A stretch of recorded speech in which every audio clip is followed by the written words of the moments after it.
Hello everybody. Today we're just going to be talking about the last stress test that we had. The Brotherhood squared off against each other basically the entire day.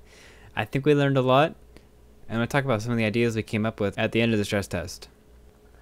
When we started off, both teams were not doing very well in organization. Communication was a huge failure on both sides, and the lack of knowing their own teams stopped any chance for plans or strategies. Eventually, one team started to get it together and worked on using their professions to acquire map control and keep it at the same time. Their main focus was to use a full team Zerg rush to acquire 1 point and let their tank hold the point for the rest of the game. This strategy left the entire team trying to capture one other point to stay in the majority of point control, while the other team was struggling with trying to split up their team to capture the points, defend points, and battle it out with the opposing force trying to capture the middle point. The one major issue the blue team had was their team composition. After they lost their main tank, they tried to split up and could not find anyone to fill the position of holding down a point. It ended up being that it would be 3 or 4 people holding a point and only leaving 4 people for the rest of the map.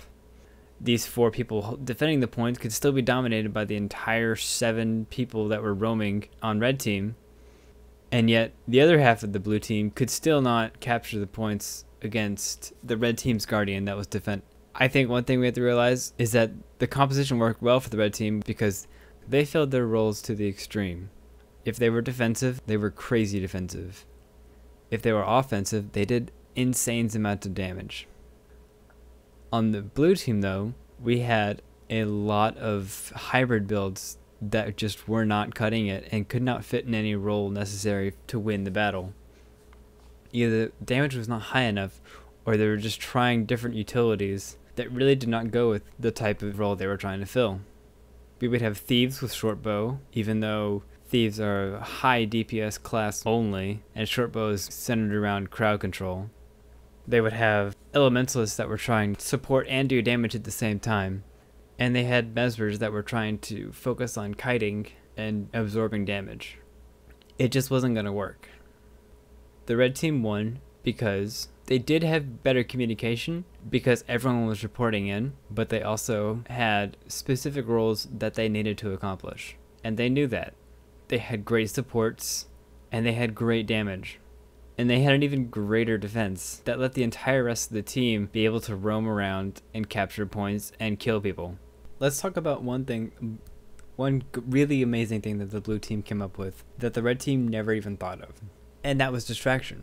This was the one attempt that blue team had at adapting to the red team's Zerg formation, but they didn't use it enough for it to become an actual strategy, even though it worked a few times that they tried it. And that was attacking the enemy's base. While this is kind of futile, especially with a 7-man team just about to destroy you, if you only send 1 man, that is a 7-man team that is going to go back to their base and not be capturing points or killing anybody, or at least not many. This is a great time for blue team to regain map control and be able to group up, and it would have been a great opportunity for them to get together and do a 7v8 grand battle against the team. Unfortunately, it didn't happen, so once they killed the guy and came back, they just destroyed everything and recaptured all the points that they had lost. But on to communication problems that we had. A lot of people were saying that if you were in the blue vent channel, that orders were being given by one person. That is alright. Orders can be given, but information needs to come in. Information is key to be able to make decisions in the first place. And especially when the leader is on the trebuchet and cannot see most of the battle that's going on, it is important for feedback to be coming in so that he can make correct assessments and be able to redirect teammates in the right areas.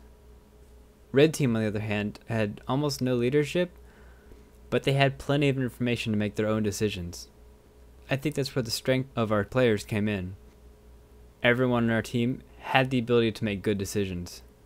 As soon as we had the information that someone needed help or that we needed to push harder, teammates responded correctly and helped any way they could. The best part about this is that it meant that they were adaptable. It meant that they were processing information and making correct assessments off of what was happening. people on the blue team, their idea was they have their plan and they're going to stick to it. And 10 games later, they still stuck to it. Their idea was to split up, capture points with equal force.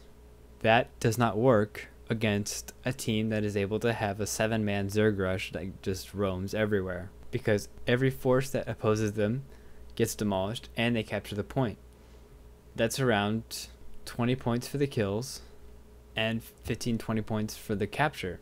And then if anyone tries to reinforce, they get more points for defending their point and killing people at the same time. So they just gained about 70 points, and the blue team has nothing to show for it except revive timers. What the blue team needed to do was react. This is a 7-man Zerg rush, and they had a team of 8. What they needed to do was hold their ground and make a stand. They had no idea if they were going to win or not. I had no idea if the blue team was even good. We never got to see it. We always outnumbered them. If they made a stand, their skills would have actually been able to show, and their leadership coordination would have probably bested us. We all know that the blue team leader is great at calling out targets and having their team focus down targets one by one to quickly put a team fight in their favor. If they had bothered to actually make a stand and destroy the red team, they would have eventually gotten some map control. So, I think what we can take away from this is that we don't need new leadership and we don't need new leaders. We just need more open communication between everybody and more adaptable strategies from our leaders. Especially when it comes to a 5v5, you will need to be able to adapt quickly and precisely to actually get those ideas to work. Because even in a 5v5, even if they work, it might take a while to actually rally the points for a comeback. I know in the Beta Weekend 3, we were in a tournament against a team that was 150 points ahead of us, and were attacking our Lord. We were able to capture all the points, while I was able to kite around their entire team that was unable to defeat the Blue Lord because of my AoE damage and annoyance, while being only 3 points away from victory. Any kill would have gotten them the victory. But with a bit of luck and a good amount of trickery, we were able to pull away at the lead with a good strategy that responded to their tactics. And we did it just in time to be able to pull out a victory. We need to work on how we're going to discuss information and how we're going to turn that into a new strategy that we can quickly formulate and quickly respond to. If we can master that, we will become a good synergized team that people will fear. I don't know, this is something to think about for now. In Pugs, it's one thing. In 5v5 tournaments, it's going to be completely different. You'll have to think about each other's team comps, and you'll have to decide a strategy based on who's going to win a fight against whom. If you can quickly respond saying, alright, they have a Mesmer, let's send our Engineer. Alright, they have a Warrior, let's send a Necromancer. Get those things done. You have to make sure that your team is able to respond to them quickly and be able to take control over the situation before the team is able to respond to your counterattack. This will become a very challenging game, and I think a lot of you are starting to do your homework. I think this was a good eye-opener for all of you, and I hope you guys are ready. Alright, let's talk about some things that we had discussed after the stress test. A lot of people were complaining about people with high points bragging about their scores. Yes, this is half ego and half a good point. First of all, we all know that the point system does not correctly reward everyone for their role. So you have to understand what your points mean to you when you accumulate them. Support. Your points mean that you helped your teammates win their battles, and that's why you got the kill points. So points for you is a very good thing. Now you have to be able to actually do the math behind it and figure out how many of your points were kills and how many of your points were boosted by the fact that they were defending a point. But it's still a good way to assess how well you did for your team. People defending points have a great way of earning points. If they defend successfully and kill their attackers, they're granted a great amount of points. They're granted 15 points, 5 for killing, and 10 for actually defending the point itself. But you also have to take into account all of the people you just fended off. If you're a scary guardian that just does not go away, eventually people have to give up and wait for reinforcements. That's still a victory for you. If they come back a minute later and defeat you with reinforcements, that's still a minute victory. That's still something you held longer than you were supposed to. And for the damage roll, you are very good at accumulating points because your job is to roam around killing people and helping your team where need be. That means help push toward a new point and capture, and that also means helping defend people who are in trouble. If your defending guardian on a point is having trouble with too many people, trying to fend them off, your job is to get there and kill those people. Now, what does that mean for points? That means you get 5 points per kill and 10 points for capturing a point. But you shouldn't really be there for capture anyways. You need to be on your feet running around. So you should only be getting 5 points for each kill when trying to capture a point or push towards it, but you will get 15 points for helping out your defender defend his point. That means you have to think about how many times are you actually defending your point and how many times are you pushing when you look at your score. This just shows how effective you are. If you accumulate a mass amount of points, even if you didn't get as many kills as you expected, you helped out your team by defending and by pushing.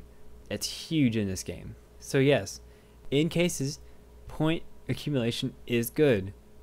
You need to assess it and see if you accumulated them the right way, but they are a good sign of how well you did.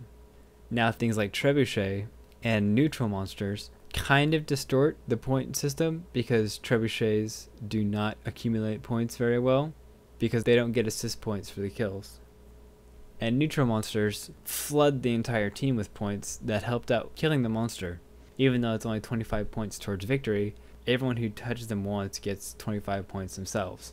That doesn't actually register how well you helped out, but you do have to make sure you realize that when you look at your score. Alright everybody, I think that about wraps it up for what I wanted to discuss for today. I really hope you guys learned something from this. I know the people that participated in the discussion after the stress test with me will be really excited to see this come up. I'm trying to decide what I want to do next. I know I want to post some tutorial videos for the different maps, build some good strategies around that for you guys to look at. But after that, I think I want to take some questions. Send in any questions you have about gameplay, playstyle, just questions you have about certain classes, not specifically build stuff, mainly because it's not launched and I really don't care about builds right now. But anything like weird matchups that you wonder who would win in specific build types. If you're wondering if could support Guardian could still take on or still defend against the Mesmer. Interesting things like that that you wonder that you're just wanting to plan out beforehand so you can get your team set up really well. So just send in any questions you have and I'll look into that after I finish the map tutorials.